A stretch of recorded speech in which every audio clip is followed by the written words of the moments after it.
Welcome back. Small plastics are creating a big problem, big enough to get the attention of leaders around the world. Next week, the United Nations is expected to unveil a global plan to end plastic pollution. Senior investigative reporter Bigad Shaban explains how this could eventually impact what you eat and the safety of vulnerable wildlife across the bay.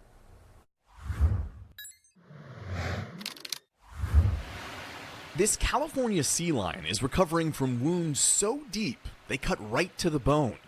He was nearly strangled by an almost indestructible predator. Plastic. See this big indentation in the skull? Veterinarian Dr. Cara Field says she sees these kinds of injuries on an almost daily basis. So it's literally making a dent in the bone there, slowly slicing its way into it. Let's try the small cone. She's the medical director for the Marine Mammal Center on the coast of Sausalito. Tagging. The rehab facility has treated more than 20,000 ailing animals, including those entangled in plastic. About 11 million metric tons of plastic waste find their way into our oceans each year. That's enough trash to fill 500,000 dump trucks. And the flow of plastic is expected to triple by 2040. It's costing a lot of lives of these animals that are not used to this threat in their ocean environment. Plastics are changing the appearance of our everyday world. Plastic production largely took off in the 1950s and is credited with creating life-saving medical devices and safe packaging for food. But plastic's durability has led to an increasing amount of pollution.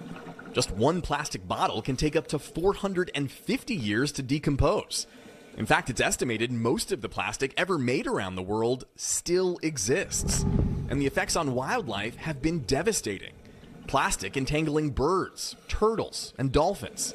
Whales have even washed up dead, with stomachs full of plastic garbage bags. But lurking in our oceans is arguably an even bigger threat.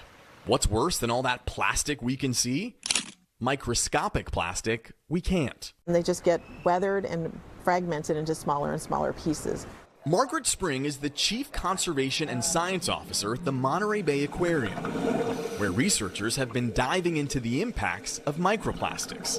They partnered with other scientists to operate a small remote-controlled sub and sample more than 26,000 liters of seawater off the Monterey coast, searching for the prevalence of plastic.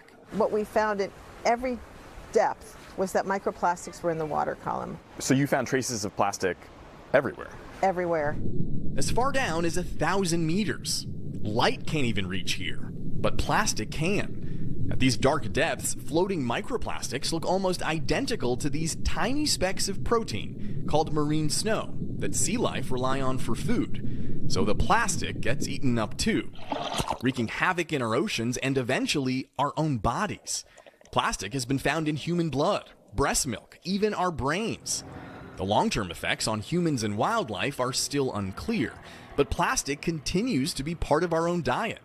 1 in 4 fish sold at markets in California and Indonesia contained plastic or other man-made debris, according to testing by researchers at UC Davis. I just ate a plastic bag. Oh, see, that's not good. To explain the threat to kids, the Monterey Bay Aquarium set up a giant arcade game where players take on the role of sea creatures as they try to avoid eating microplastics. I just ate part of a bottle. It doesn't seem like there's a way to actually win this game. I don't think we're winning, but we are learning.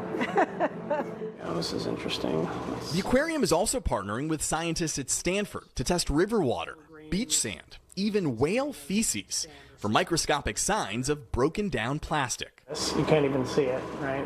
We actually need a set of policies that reframe the way that we're doing business as a planet with plastic. Ecologist Dr. Douglas McCulley has spent the past decade studying the impact of plastic pollution. This is not a problem that we can solve city by city, county by county, country by country. That's effectively what we're trying to do right now, and it's not working. The current patchwork of solutions is never going to end plastic pollution. No, it just simply won't.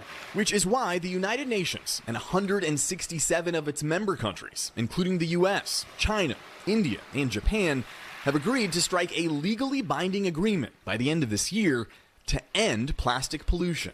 The problem has finally got so bad that we've realized that we can't let it go on into the future.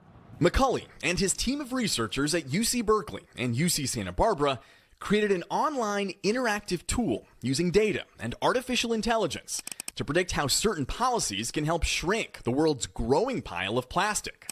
They've met with roughly 30 nations to explain how a few global changes could reduce plastic waste by more than 90% over the next 25 years.